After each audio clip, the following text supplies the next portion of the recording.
Welcome to the Vertical MRO Podcast, brought to you by Vertical HeliCASTS and in partnership with Vertical Magazine. In this two-part series, Val Medved's away visiting Australia, so Faith Ortega and I step in to host a conversation with Rob Estey from Pathfinder Aviation. This podcast episode accompanies an article featured in Vertical Magazine that explores helicopter operations in Antarctica. Be sure to check out the February-March 2025 aerial work issue of Vertical Magazine to read more about this fascinating topic. During this series, we'll explore the remote operations of Pathfinder Aviation in Antarctica, looking at how advancements in aircraft technology, especially in helicopters, are enhancing safety and efficiency in extreme environments. We talk about navigating the evolving challenges faced by the industry today, including the lasting impact of COVID-19 on operations and recruitment. Rob discusses the preparation and challenges of operating in harsh conditions, from survival kits to effective survival training. He touches on the crucial importance of data transmission technologies like Starlink in remote operations. Rob and Faith emphasize the tools and strategies necessary for success in cold weather operations, while also highlighting the significance of mentorship and leadership within the aviation field. Special thanks to our sponsors for this podcast: Rotorcraft Repair and Manufacturing, Precision Aviation Group, and Safe Structure Designs. Welcome to the Vertical MRO Podcast, brought to you by Vertical HeliCASTS. All right, everyone, you're ready for contact. You're cleared to the Bravo. The Vertical MRO Podcast explores the fascinating world of helicopter maintenance, repair, and overhaul with your host, Val Medved. Now, line altimeter 3029, approved as requested. The podcast features helicopter technicians, mechanics, engineers, and MRO experts who share invaluable industry insight, knowledge, and stories that will inspire current and aspiring industry maintainers. For the new person who's coming to work at your base, what's the most common mistake that happens when it comes to something as simple as tying the aircraft down? So it's usually the individuals that are coming down to Antarctica. It's almost like another day on the job. So we haven't at this point in time brought any of our crew that wasn't really adapted to cold weather and a lot of snow. So you're not taking the guys from Georgia, Louisiana over there for a trip? Florida and California. Yeah. That'd be rough. I was going to ask you too. So, elastomerics and rubber, like I said, we were talking about that. I'm sure that probably is pretty stiff. So how, other than the winds as well, does that affect the ride pretty good because everything is just so cold and rigid? It's not too bad with the A-stars out and then the 212 itself because it's a semi-rigid rotor system. They had 412s out previously with Air Center, and I know 412s are always a little prone to have some difficulties right off the bat until the rubbers start to, I guess you could say, heat up. If it ever gets warm there, I don't know if it could or have the chance. Well, eventually, the pilots did like the 412, but it was hard on the rubbers in the head. And, it was a rough ride for the start of the day, just because of the temperatures. Most of those aircraft spend the majority of their operating life outside. And they only get brought into the facility there for line maintenance actions. What does that do to the overall life of the components? Does it shorten it? It definitely shortens it. It all depends what it is and how it's working, what it's made of. But you can see some of the dynamic components there that are manufactured out of composites and resins that seem to have a shorter base life out there. So, we've went through a lot of the historical data and kind of pinpointed weak areas, I guess you could say, and made sure there was a base inventory there that they had on site. Logistics is the biggest problem in Antarctica. I can see why, for sure. Do you guys have to add, so I was thinking about this too, because I've only heard through the grapevine. I'm, like I said, not ever operated in climate like you are. So fuel, I'm sure you have to have fuel additives, but I'm sure there's probably only so much you can put in, or how does that work? The fuel is actually looked after by NSF. So it's JP8. So there is an anti-icing additive similar to Prist in there, but it's always pre-delivered with it. Okay. And I was curious how that worked. Yeah, the nice thing about Antarctica is it's one of the lowest humidity areas in the world. So you don't have a lot of problems with icing, freeze over, condensation of water in the fuel, stuff like that. So a lot of things are a little advantageous on that end about keeping everything dry and it doesn't have water in it or icing going on. You almost take out the shop vac and put it on the output and blow everything off. When you think of the systems as a whole and the components as a whole, what's kind of the most vulnerable system or component when it comes to the wind and the shortening of the lifespan or the problems that come with that cold environment? Mainly in that regard, it's the dynamics in the heads. So whether it's a Starflex, some seals, you get always a little bit of a friction there with inertia. So it goes from cold to hot. From historical data, we really haven't seen a whole bunch of issues with the engines, going from hot and cold temperatures consistently, but it's been the dynamics in the heads. It's such an interesting dynamic, like you said, hot and cold, and it is hot and cold, like extreme opposites. It's crazy to think about the materials and the changes that they go through as they go from one extreme to the other. I think it'd be interesting from a scientific standpoint to look at that and study that. But I think that's the nerd side of me, just thinking about how interesting that is.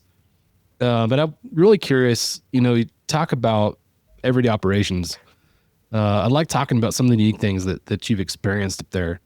So if you could think back, part of the missions that you've been a part of or that your crew has been a part of, it's been really challenging as a result of the climate that you're operating in. Is there one that kind of sticks out? It was really challenging. If so, can you talk about that a little bit? I don't know if it was more so the climate. I think it was definitely a remote area, but the one that sticks out in my mind and in my career is probably up in Pink Mountain, BC. It's a remote area, where that wildlife is abundant. I think I was with the 212s at the time.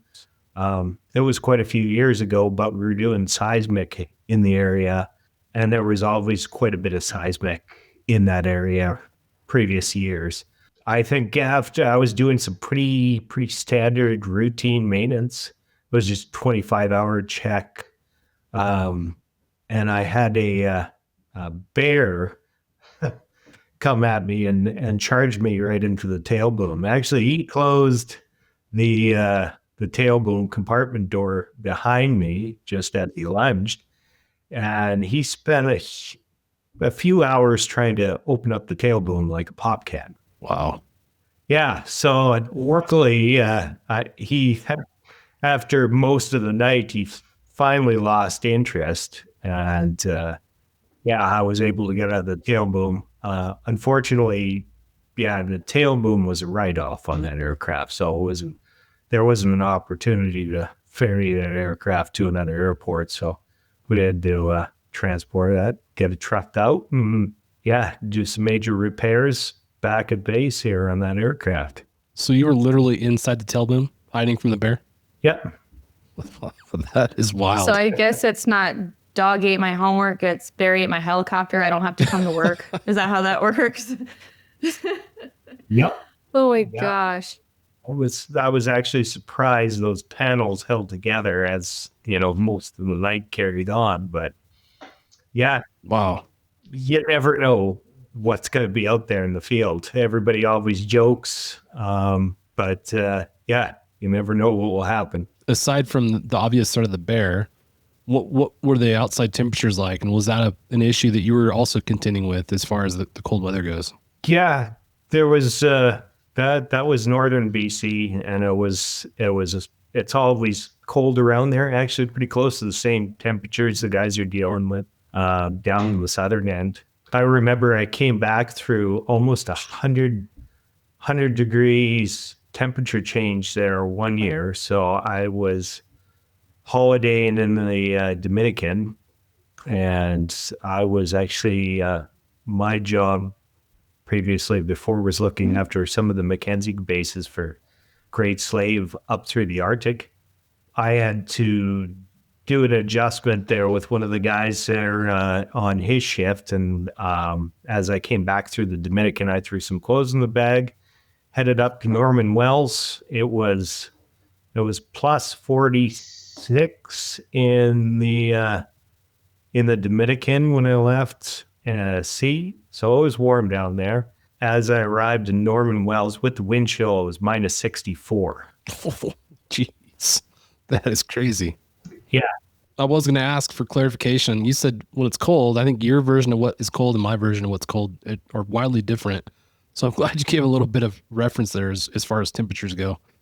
But I want to go back to the tail boom. What I'm thinking is, okay, what are you wearing, to protect yourself from the elements while you're in this tail boom? And the larger question is, what do you guys do? What do you guys wear on a daily basis to protect yourselves from the elements, not just when you're hiding from a bear, but also on top of that? And I'll ask these questions again when we're done, because I'm asking a lot of questions in one. But the last part of that is when it comes to survival gear and what you carry on the aircraft, what does that look like? So we'll go back and let's go to the tail boom. What were you wearing, and talk about how that helped save you that night or day? Well, it's usually, it's just kind of you start to get used to it. It's a normal broadcast in the day. You just put on layers, right? So usually it's 3 layers of clothing and the big Helly Hansen jacket, and then all the basics as far as gloves and toque and, big winter bunny boots. Kind of slows you down from the bears there in that respect. But I feel like the climate, the cold weather, the cold temperatures are almost more dangerous than the bear, because the bear has to actually get to you, whereas there's no hiding from the cold temperature unless you're obviously inside. It's a weird place to be as far as temperatures go. Yeah, no, there's absolutely down in Antarctica there. The contractor basically looks and makes sure there's a whole package supply individually for everybody. They issue what's called an ECW, which was an extreme cold weather package. It's a big red winter parka they call Big Red, I think made by the Canada Goose Company. And then from there you get ski pants, gloves, winter goggles, balaclavas. I believe it's a toque there out of that run, but it's a whole ECW package there is what they call it. That's not something that I was issued in Southern California, I'll tell you that. I will say, I have to clarify for folks that don't know our US folks, with toque, Vertical being from Canada, I remember some of my coworkers talking about a toque, and I'm like, what the heck is a toque? It's so for US slang, it's a beanie. I don't know, Faith, did you know what a toque was? No, I said it. It's an interesting term that I'd never heard of either. And I'm like, what the heck is a toque? But yeah, for our US friends, it's going to be a beanie. But yeah, man, how crazy. And what comes to mind too is we talk about how important dexterity is and the feel of things when it comes to working on aircraft in particular, or any mechanical system. So how do you deal with that kind of loss of sensation because of the gloves that you're dealing with?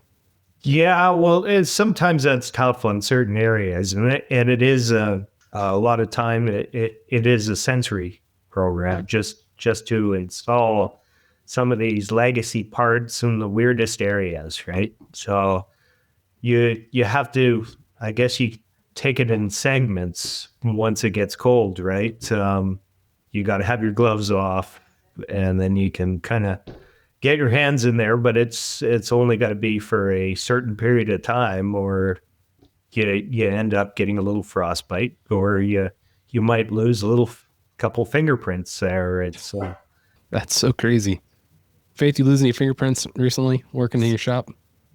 I almost feel bad now talking about how many layers I wear here when it's cold. Because I always joke, and I'm like, if I fell off this helicopter, I would bounce right now because I have enough stuff on. But if I was there, I would be like that kid from, what is it, A Christmas Story? I can't put my arms Ralphie? down. Like, yeah, just stuck. Like, there's no way I'd be able to move. It's crazy, you know. But if you don't have it, you're definitely not going to be able to function, at least for very long. Yeah, and I mean, the stuff they're making now is a lot better than what it used to be. You know, the first, you know, your first layer when it's really cold there, and when it used to be fleece, you know, it's down to Gore-Tex, so it works a lot better. The breeze. So yeah, as long as you're dressed. And everybody's idea there within the company, it's better to be overdressed than be underdressed. The survival kits is something I want to talk about for a minute.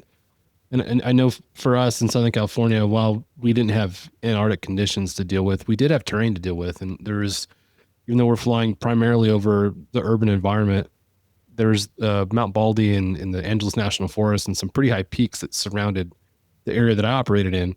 So we had to take those considerations into account when we developed what was going to be in our survival bag.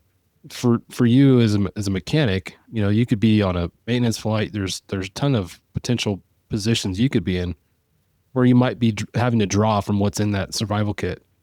So can you talk about, for the benefit of folks who haven't operated in the environment you're talking about, can you talk about the importance of the survival kit and what you put in there to protect yourself?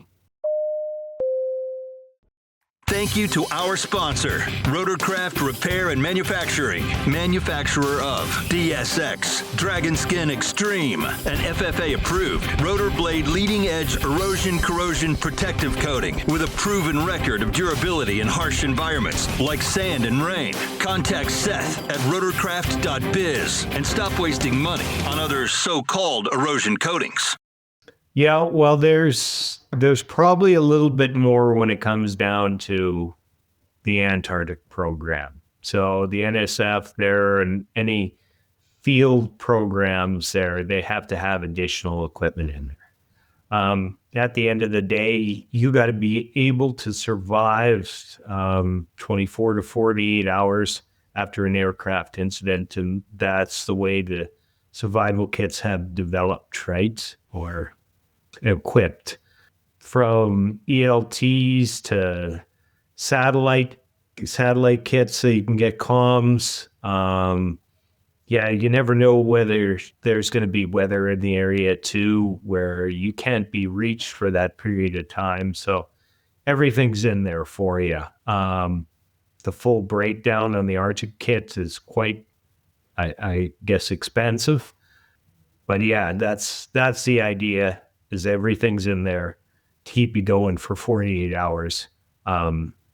So if you can't be reached, and if there is an aircraft incident and there is any medical needs in between, you have all the equipment available to you. I remember talking to some folks from the RCMP, and they were talking about some of the cold weather training that they go through.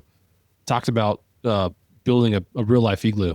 You know, it sounds silly for folks that are in Southern California because it's something you do when you go to the mountains and you're playing in the snow. But there's a legitimate safety factor in knowing how to do that and when to do that. Can you talk about that? Yeah, well, there's a full-scale, actually, it's a full-scale 2-day training program before anybody comes out in the ice. So you've got the survival equipment there.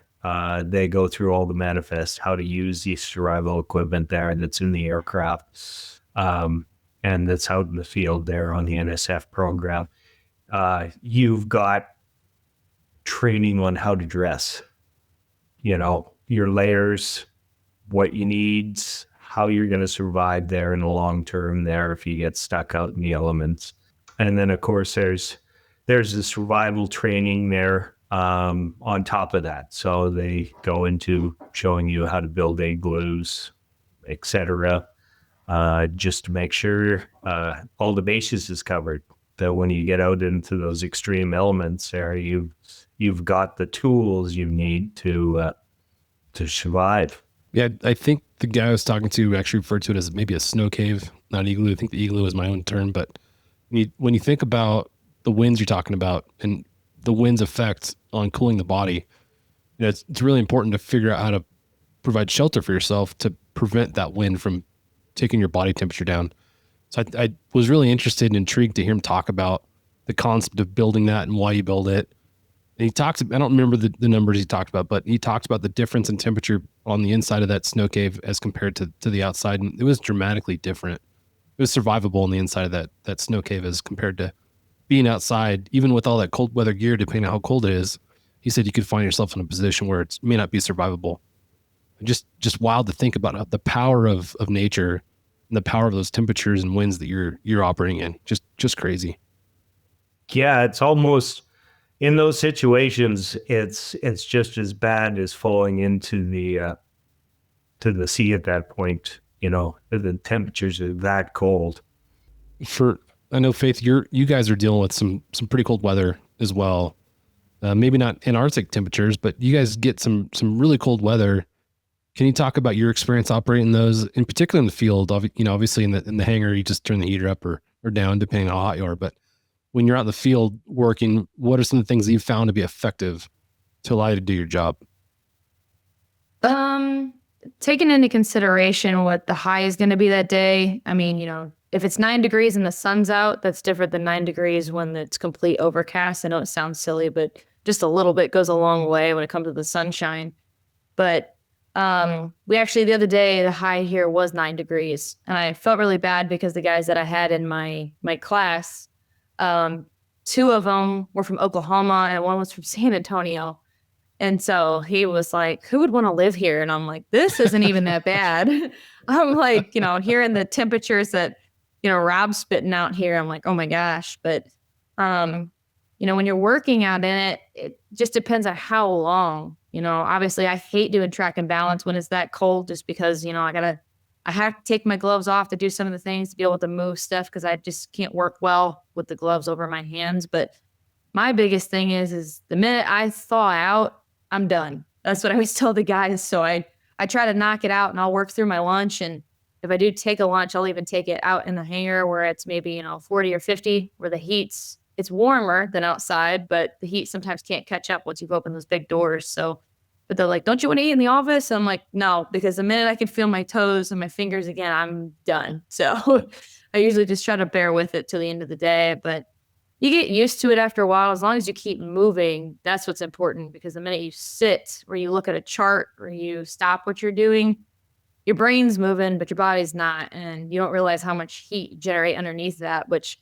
I know Rob's probably laughing at me. He's like, you have no idea what cold is, kid, But yeah, I can't imagine, all the things you'd have to overcome because the cold here, I've never had to, work with a face covering, even talking to somebody or helicopters running, putting a headset on. I'm sure with all that stuff on, being able to hear them and talk and then hear you. And yeah, because now not only are you in the cold, but you're under a giant fan, right? So I'm sure that's probably fun too, whenever you got to do ground runs and things like that. So yeah, I just usually try to knock it out as best I can or as fast as I can and just keep moving.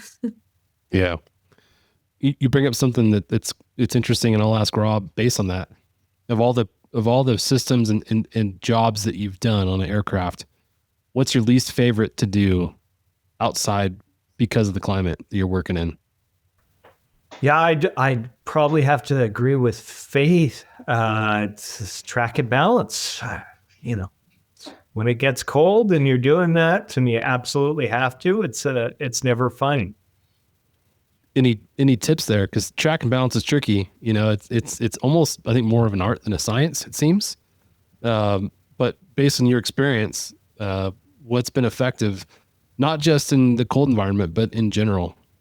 Well, in the cold environment, I guess it's just moving around enough. It's Staying alive. the biggest thing. It's using the right equipment is probably the biggest benefit to anybody. Also knowing what your equipment's telling you too. Yeah. Yeah, the right tool for the right job is always, I think, one of the critical parts of any job. We recently had a podcast recording with Bell talking about track and balance. So if you're listening to this, you're interested, check that out. I think it's really cool. It's one of those, even as a pilot, and I'd come into the hangar and they'd be like, we got to deal with track and balance. I'm like, oh my gosh. Like, I know there's going to be a million ground runs, a million flights, and it's one of those things that is really challenging. I think whether you're a maintainer, a pilot, or anything else. I don't know, Faith, same opinion as far as that goes, or what's your thought on track and balance? Yeah, just being able to know what your equipment's telling you. Because something I've seen with other people my age and some of the even younger generation is they try to do what the box tells them to do, and they don't understand why the box is telling them what it's telling them to do. So I'm kind of glad that I learned from some of the older guys that are like, oh, don't listen to the box, get out your polar chart. And so they sit there and make me plot it and come up with a move. And so a lot of people, younger people, don't know how to use a polar chart or how the box comes up with the calculation of, hey, this many flats, this many tab degrees, all of the things. So, but trying to think and do things while it's negative, whatever he said earlier, I don't know if I would be able to focus. So it might take a couple extra runs, but I would hope not. I would be like, okay, what's the limit here? We're going to get it to it, and hopefully it goes quickly. So, but sometimes you're lucky and it's one and done, and then other times you're not so lucky and your card's pulled. So, yeah, what you brought up is interesting, and I'd like to touch on that for a minute. We talked about AI in particular and how that's going to impact the industry, and I think part of the fear when it comes to AI is it might reduce some of the time and experience folks gain with actually diagnosing things, like in the way that you just said. Relying on the output of a computer to tell you what to do as compared to coming up with a different diagnostic tool, your brain, and a chart and the feel to come up with a solution for that. So Rob, for you, being that you've been in the industry for a while and you've seen the emergence of these different technologies and in the way we're going in the industry, how do we as a collective industry, stay on top of what Faith just talked about? Not just relying on computers to tell us what to do, but actually being able to diagnose and kind of stay in touch with the root of what the job is, diagnosing and fixing something. Thank you to our sponsor, Precision Aviation Group. Mission-critical operators and fleet managers rely on Precision Aviation Group as a worldwide leading rotor and fixed-wing MRO provider. PAG provides tip-to-tail solutions in 4 MRO segments: avionics, components, engines, and manufacturing DER services. A single point of contact gives you access to over 150 million in inventory globally, 24/7. Just call 800-537-2778. Precision Aviation Group. Others sell parts. We sell support. Yeah, that's a difficult point there. I mean, I think AI is going to come along, even with taking data points here. A lot of the hum stuff there is moving kind of leaps and bounds. I guess you could say with critiquing their algorithms and making it better. But I always tell the guys here that are with me, they plot the charts alongside with the boxes, and most everybody there that's with our group usually has a clock corrected hiding somewhere in their box. So, Faith, you're laughing. Can you explain why you're laughing? Yeah, I've seen guys hold that thing up and they're holding it this way, and then they're looking at it from behind, or depending on what type of tail rotor they got. It's like a little cheat sheet, basically. But yeah, I've seen guys hold it or orient it wrong, and you can tell when someone's wheels are turning and they're trying to figure out where they're at or where the box is trying to tell them to make a move to. So that's funny. For you, going back to the technology question, based on, again, your experience and what you've seen emerging and developing, what do you think is the most exciting technology that's going to help the industry as a whole when it comes to the maintenance side? I think being able to access information quickly, right? So manuals we know are not sometimes the most easy things to interpret, or finding what you need, right? Because there's so many chapters, every make and model, manufacturer, the way they subdivide their chapters, what they call, different parts of the helicopter and nomenclature, things differ. So being able to find what you need the first time instantly, I think that's really going to make a big difference when it comes to, not just younger people coming into the industry, but older people that are already in the industry, It will never be able to replace the tribal knowledge, some of the things that aren't in the book that people just know. So some of the things that the manufacturers, all the tips and tricks, right? That was one of my favorite things about working at the 145 repair station. Myself and one other guy were the youngest people by like 20 years, maybe. That's being generous. And those guys were the most perfect people to shadow, right? Because they were like, okay, here's what the book says. What did you get from that? And they would kind of coach me through, and I'm like, all right, I'm going to do X, Y, and Z. And they're like, yes, but, do it like this. It's still following the book. It's still the maintenance practice, but it's hard to interpret that from the book. So that tribal knowledge, that will never go away. Like I said, and that's one of those things you're only going to ever get from a human interaction. But I'm most excited for being able to find something quickly and the right thing the first time. So that's pretty exciting, because these manuals, some of them are very easy to read, and I'm kind of biased because I only work on Belt products, so I think Belt does it pretty good.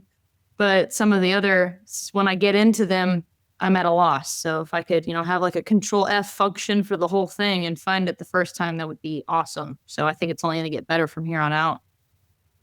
Yeah, the I guess digital access for that stuff is changing the industry for the better. You brought up something too that I love, is the tribal knowledge part of what we're talking about. And that's really what we're trying to share through the podcast, is the tribal knowledge, because we all know that it disappears as people retire and leave the industry for whatever the reason is.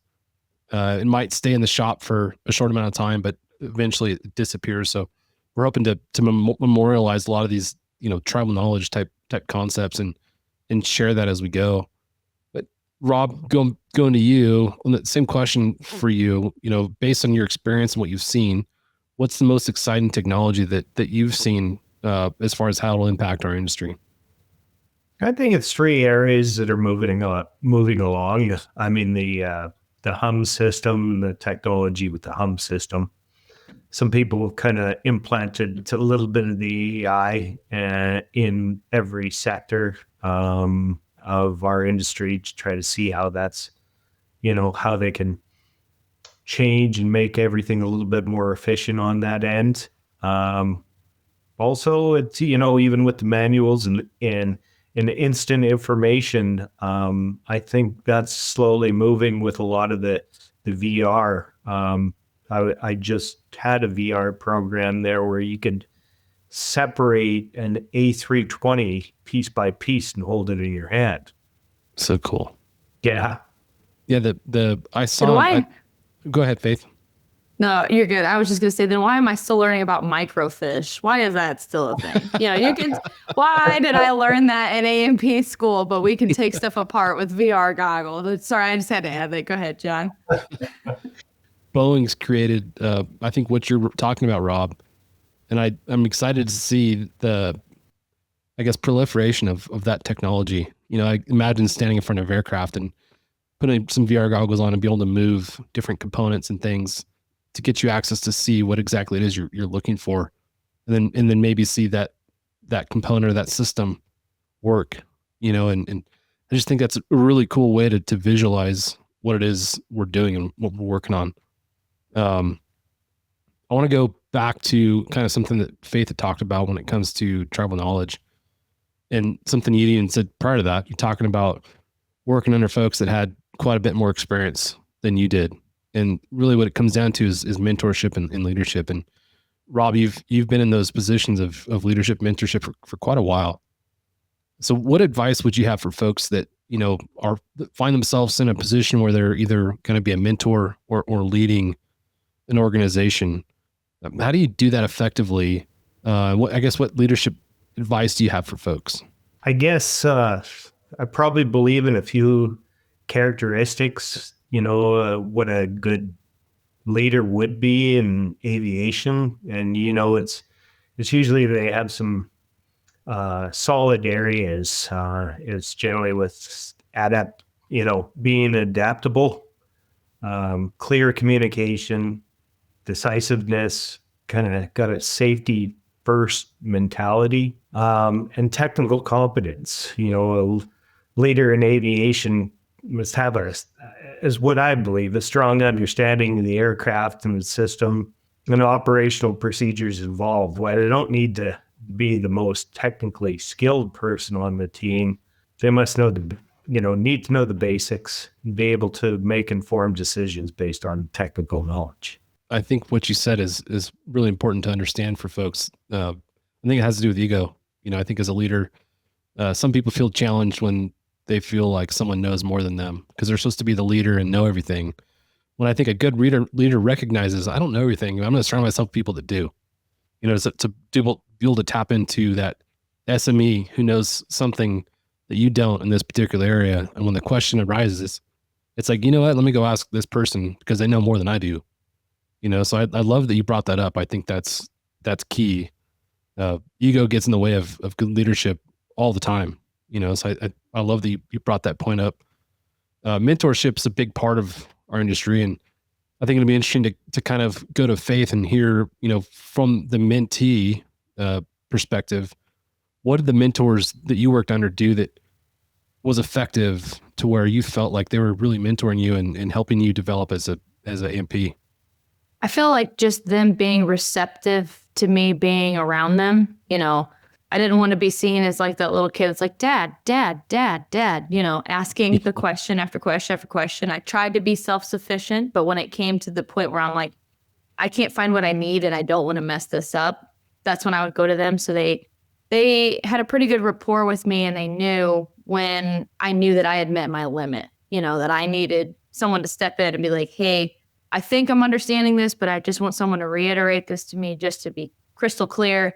I will say too, they have to be willing to mentor too, because some people, they don't want to take the time to explain it to somebody. And I feel like the people that are some of the best mentors, they don't think that they are. I feel like the last 2 or 3 people that I learned the most from, and I would attest to, knowing all the things I know now, if I told them that, they'd say, oh, you learned it from a little bit from everybody. They're real humble people.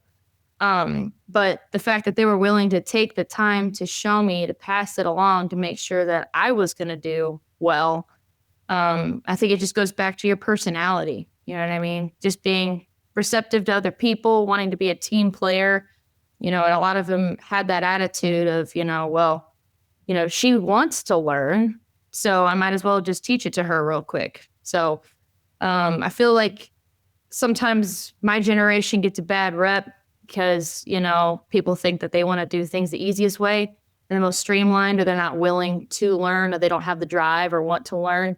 But there are some of us, and a lot of us, that do like to learn and enjoy it quite a bit. So I try to soak up as much time as I can with those guys, before they're not around anymore. So yeah, some of my biggest mentors now, are on the age of retirement. It kind of makes me sad, because I don't feel like I've absorbed everything that I have to get from them yet, but they're ready to, punch their ticket and be out and enjoy their time. So for the mentors you've had, Dean, were they selected by leadership as mentors, or did it kind of organically happen to where you fell under their leadership and their mentorship? Safe Structure Designs offers creative, customizable ergonomic safety solutions with over 20 years of experience. Their custom design process is free, ensuring safety and efficiency. Let them create your ideal solution. Visit www.safe-2.com. That's www.safe-2.com for more information. I had one that was actually happenstance. He's one of the biggest reasons I got into helicopters, but I started calling places when I was in A&P school because I was like, hey, I need to get some experience on my resume, even if it's just washing stuff, fueling stuff, answering phones. And so I dropped a resume off here at a local helicopter flight school, and the guy called me back and was like, hey, I need somebody. That'd be great. I'll give you a shot, and you can kind of help me out as an apprentice. And so I followed him around, and I was studying for my, A&P license. And I told him, like, hey, I'm not very good at turbines. I'm trying to figure out this section. I'm not very good at, understanding the inner workings. And so he had me come in on a Saturday and I didn't know this at the time. He made like a whole PowerPoint and had pieces of a turbine that he sat down, and for like 6 hours, we went over like turbine section questions. Like, I didn't ask him to do that. Like, he just took it upon himself. Like, that guy was just happenstance, and he's always been like in my corner since the day I met him. I have had a couple that were more formal, like in the shop, like, hey, you're going to follow that guy and he's going to answer all your questions. And they're like, me? And my boss is like, yeah, you. She's with you. And I'm like, I promise I won't get in your way. And I won't be a burden. I'll hold the flashlight and do all the things, I swear, Hold the flashlight. So, you're holding it wrong. So you can't hurt me. I used to hold the flashlight for my dad. So, Well, I think that brings up an interesting question for Rob. As a leader of the organization on the maintenance side, how do you identify the folks who'd be good mentors? And the second part of that question is, how do you also develop those folks for leadership roles later in their career? Like, when do you start developing those leadership traits in that person? I find that it's balancing competence with character is the best way I could put it. It's recognizing, the best performers aren't just technically skilled, but they also demonstrate qualities that will enable them to grow, collaborate, thrive in a dynamic, high pressure situation, right? You can kind of pick out those people a lot of the times there. And I guess I've been lucky to, have an eye for that on certain individuals. Yeah, I feel like that can be hard to figure out at times. I think the leadership development side of that is important because, in law enforcement in particular, what happens for leadership development is, you progress through your career as a line operator, as a police officer, and then one day you take a test, and the next day they say, congratulations, you've been promoted, and you're now in charge of leading the people below you. Well, that person most often has not ever received a day of training on how to be a leader in their life. I think looking in reverse, I think it's really beneficial to identify those folks like you've talked about, Rob, finding this person may be a good leader, or maybe a good mentor, and then investing in those traits, whether it's through training or other experiences to build on those. Because I think, we all want to leave whatever we're doing better than we found it. And I think the way to do that is to develop these people to be mentors and leaders behind us when we're gone, so just my 2 cents. I feel like, at least in my segment of the industry, we don't do a good enough job of creating leaders and mentors. We just kind of expect them to step up into that role. And I think we're failing in those positions. So I'll step off my soapbox there for now. I'll bring it up at another time. We're getting short on time, and I realize, man, there's a lot we haven't even talked about, so thank you for talking to us about operations in Antarctica and what you guys are doing there. Before we close out, I guess, Faith, is there anything that comes to mind as questions you might have had over the course of our conversation that we didn't get a chance to ask yet? I think the biggest thing I was thinking was, I think of all the STCs and all the kits that are on aircraft that help my aircraft to do its job here in the Midwest. Are there any things that maybe people in the Midwest or, the lower 48 may not think about that you guys have to have your helicopters equipped with so they can do their job to their full capacity? Yeah, absolutely. I mean, the time invested for the configuration of each one of those aircraft there to be outfitted, and kind of essentially how the contract wanted them to be outfitted was enormous.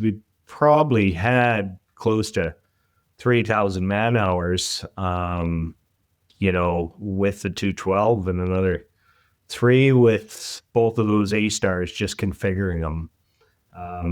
There's HF systems, there's search and rescue systems, which are called directional finders that feed in off any HF signals.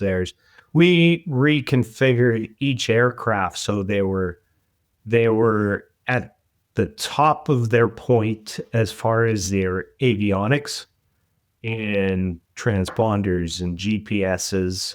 And then on top of that, with all the, the standard equipment, and then trying to outfit them all the same to keep training in, a bias plane with all the pilots and all of the operations down in Antarctica were challenging. They threw paint at us, probably midstream, because it hit their rebranding area, and they decided they wanted to do a new or paints halfway through this contract process. So that also turned a little bit of the timeline challenging, but our team made it through, and it was all a matter of just prioritizing, a lot of the engineering that was going in with this, with the avionics and then the mechanical, because at the same time we were trying to zero out the, basically as many of the inspections that we could. So when those aircraft hit the floor running, it's ease for the crew, and it's the longevity of the contract. I was going to say, I can't imagine, being the guy that has to do a loop and his grease gun's froze and his tools are sticking to his hand and all the things. Man, that'd make a 50-hour or 100-hour way longer than I'm used to, I'm sure.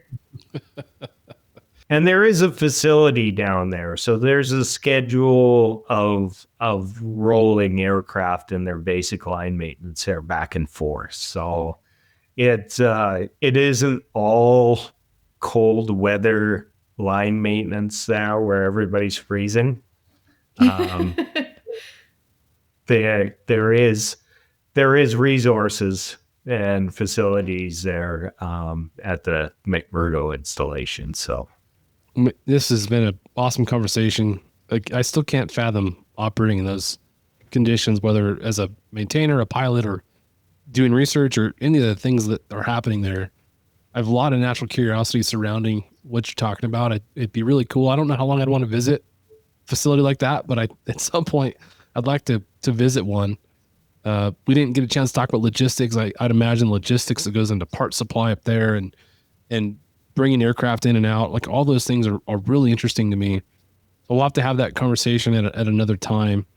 We'll ask two more questions, and this first question I'll ask for both of you, and actually the second question will go for both of you as well.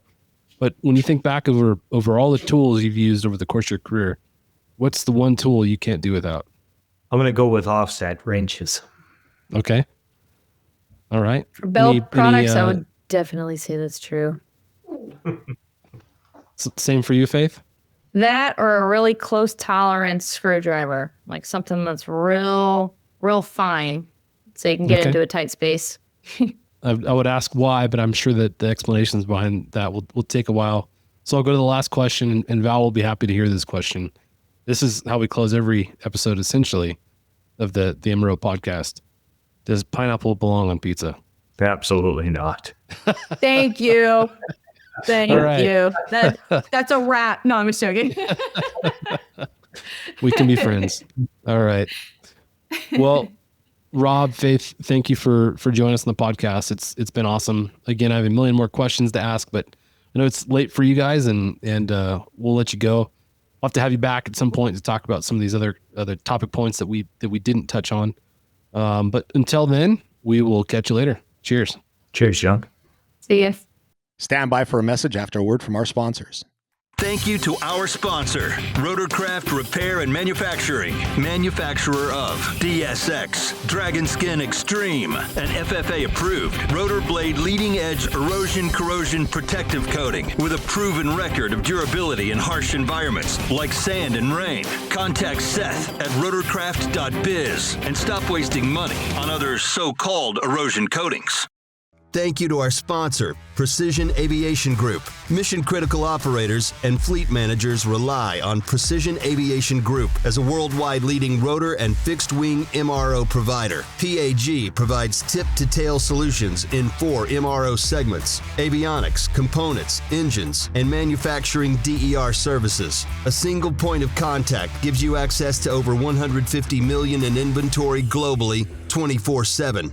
Just call 800-537-2778. Precision Aviation Group. Others sell parts. We sell support.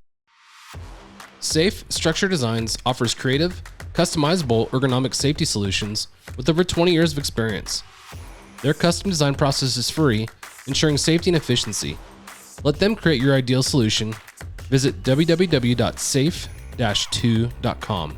That's www.safe-2.com for more information.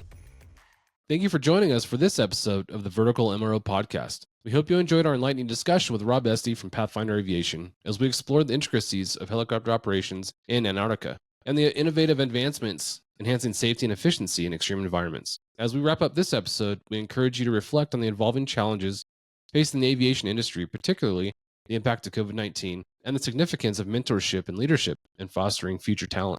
Don't forget to check out the February-March 2025 aerial work issue of Vertical Magazine for the full article that explores these fascinating topics. Cheers.